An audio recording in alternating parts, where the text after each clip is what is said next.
안녕하십니까. 박완순 인성TV의 박완순입니다. 세계인을 위한 글로벌 인성인문학 오늘 7번째 시간입니다.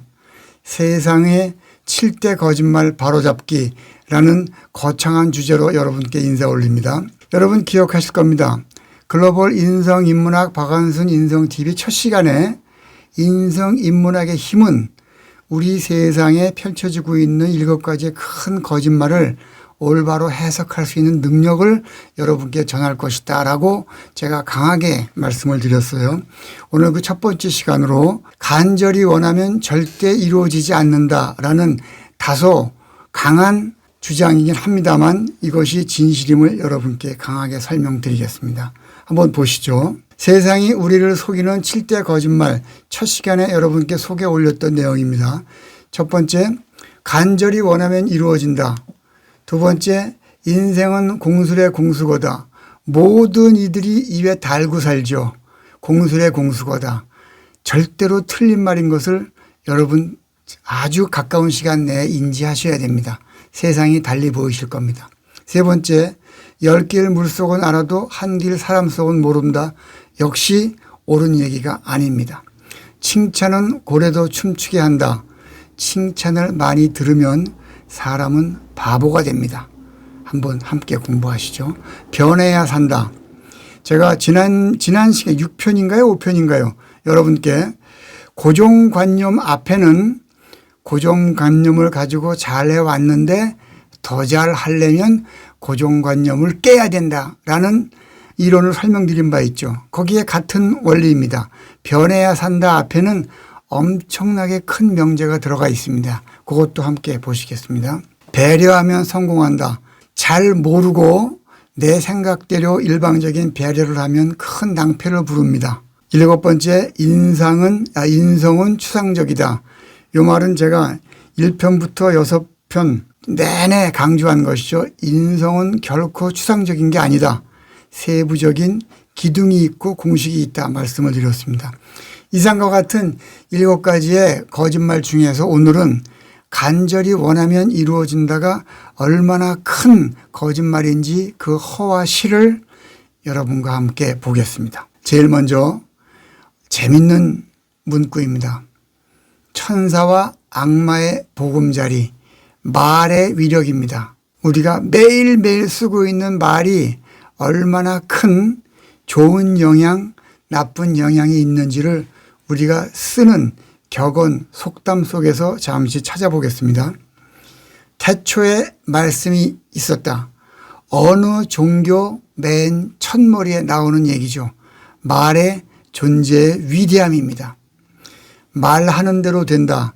많이 들어보셨을 겁니다. 말 한마디로 천냥빚 갚는다. 말로 다 까먹는다. 좋은 일 해놓고 말 한마디 잘못해서 모든 것이 수포로 돌아가는 현상을 여러분도 겪으시고 주변에서 매일매일 보고 계실 겁니다. 발 없는 말이 천리 간다. 말이 씨된다. 말이 씨된다를 줄이면 어떤 단어가 나오겠습니까? 그걸 말씨라고 해요. 그리고 말 중에서 씀씀이가 있는 말, 어른이 하시는 씀씀이가 있는 말을 줄여서 말씀이라고 합니다. 말의 위력입니다. 여기 엄청난 문구가 있습니다. 칼로 베인 상처는 10년이면 아물지만 말에 베인 상처는 30년이 지나도 가슴 속에 새겨져 있습니다.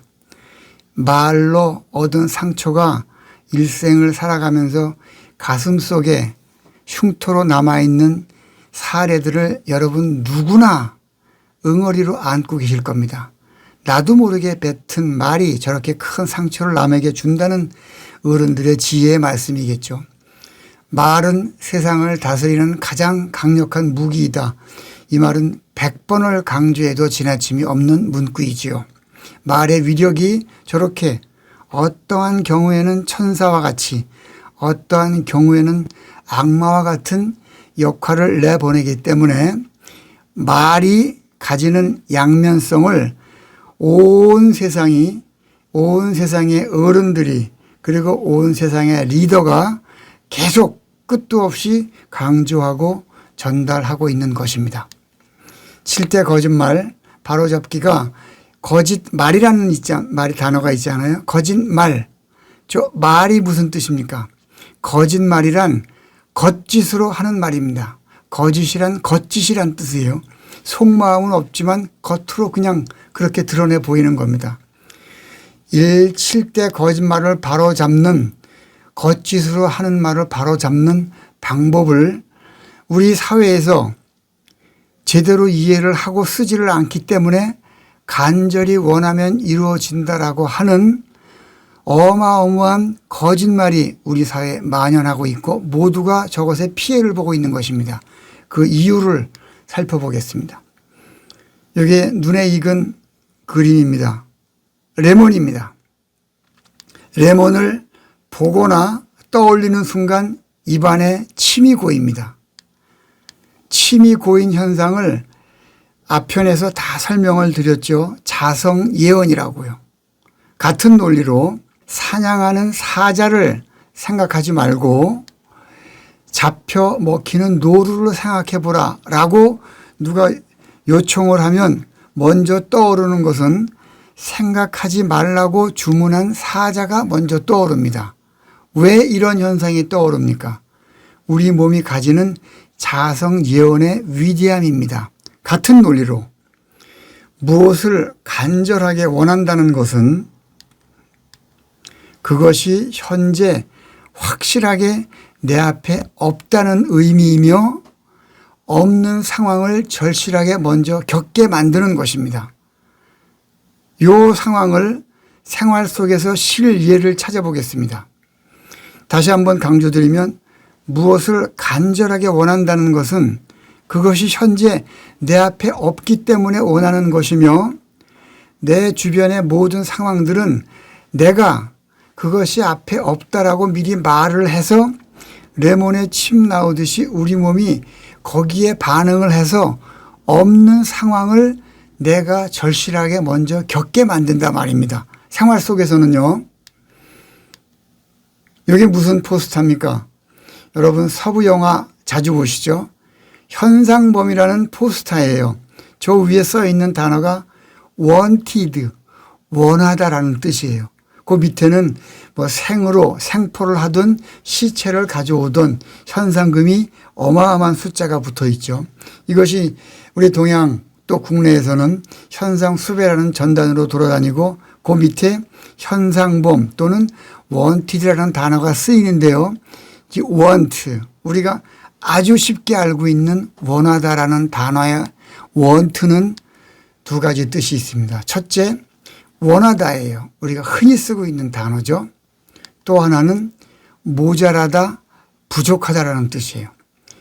모자라다, 부족하다라는 뜻이 want라는 말의 속뜻이기 때문에 wanted, 저 사람이 저 범인이 현재 여기 없다. 그래서 수배를 한다라는 의미로 wanted라고 쓰는 것이죠. 이거를 한번 우리가 자주 쓰지는 않지만 세계 인권 선언에 인간의 4가지 자유를 지칭한 것이 있어요. 신앙의 자유, 언론의 자유, 결핍의 자유, 그리고 공포로부터의 자유. 이것이 세계의 모든 사람들이 2차 대전 후에 모여서 만든 인간의 존엄을 지키기 위한 4가지 자유인데요. 그중에서 결핍의 자유라는 단어를 영어로 쓰면 freedom from want입니다. 저기서 want는 결핍이란 뜻이에요. 이제 want의 뜻을 정확히 아셨죠? 원한다는 말의 의미는 없다는 얘기야. 없는 상황을 내가 스스로 만들어 놓고 그 상황을 겪게 만드는 우매함을 우리 생활 속에서 아무 생각 없이 반복하고 있는 것입니다. 간절히 원하면 절대 이루어지지 않는 이유를 이제 아시겠죠? 다시 한번 설명드리겠습니다. 무엇을 간절히 원하는 생각과 말투는 원하는 것이 부족함을 자성 예언으로 내 몸속에 초청하여 그것이 없는 상황을 먼저 겪게 만듭니다. 매우 어리석은 주문입니다. 영원히 이루어지지 않습니다. 다시 한번 말씀드립니다. 간절히 원한다는 말은 내가 원하는 것이 현재 나에게 없다는 것을 자성 예언으로 레몬에 침 나오듯이 내 몸속으로 초청을 하여 그것이 없는 상황을 먼저 겪게 만듭니다. 어리석은 주문이고 영원히 원하는 바가 이루어지지 않습니다. 그럼 어떻게 하면 원하는 바가 이루어질 수 있는가라고 하는 문제는 이 인성TV를 자세히 보시면 여러분께 어마어마한 공식을 해답으로 전할 것입니다. 오늘 간절히 원하면 이루어지지 않는다라는 주제로 한 7편에서는 여기까지의 내용을 결론으로 맺겠습니다.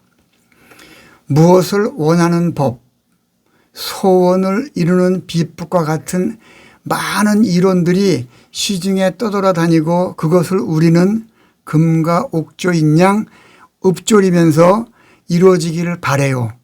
다시 한번 강조합니다. 매우 바보 같은 일이에요. 어떠한 이론도 인간도 자연의 일부이기 때문에 자연의 법칙을 거스를 수는 없습니다. 간절히 원하면 이루어진다는 이론을 포함한 7가지 거짓말이 놓치고 있는 허점을 어떠한 근거로 이렇게 강력하게 말씀드리느냐. 자연의 모든 현상을 반복하여 관철하여 보면 원칙을 발견하게 됩니다. 그 원칙을 켜켜이 쌓아 놓으면 원리가 생겨요. 그 원리의 과정을 통해서 원리를 찾아내는 과정을 통해서 차례차례 여러분께 7가지 7대 거짓말이 가지는 허와시를 말씀드리겠습니다. 현상, 관찰, 원칙, 원리를 찾아내는 과정이 생활 속에 들어와 있는 쉬운 예를 하나 찾아드리죠. 봄 다음에는 여름이 옵니다. 여름 다음엔 가을, 이어서 겨울이 옵니다. 이러한 자연의 순환을 우리 선조들이 어떻게 알았을까요? 저기 4가지 단계의 그 답이 있습니다. 현상을 반복하여 관찰하여 보니까 봄, 여름, 가을, 겨울이 순환하더라 말입니다. 그래서 가을 다음엔 겨울, 겨울 다음에 봄이 온다는 원칙을 발견해내고 세상의 모든 현상이 그러하게 돌아간다는 원리를 알아내서 생활 속의 지혜로 삼은 것입니다. 이것을 근거로 7가지 거짓말의 허와시를 차례차례 말씀을 여러분께 올리겠습니다. 박인공사 여러분의 영장으로 가는 길을 함께 공부하겠습니다. 박완선 인성TV가 여러분의 확실한 등대가 되겠습니다. 고맙습니다.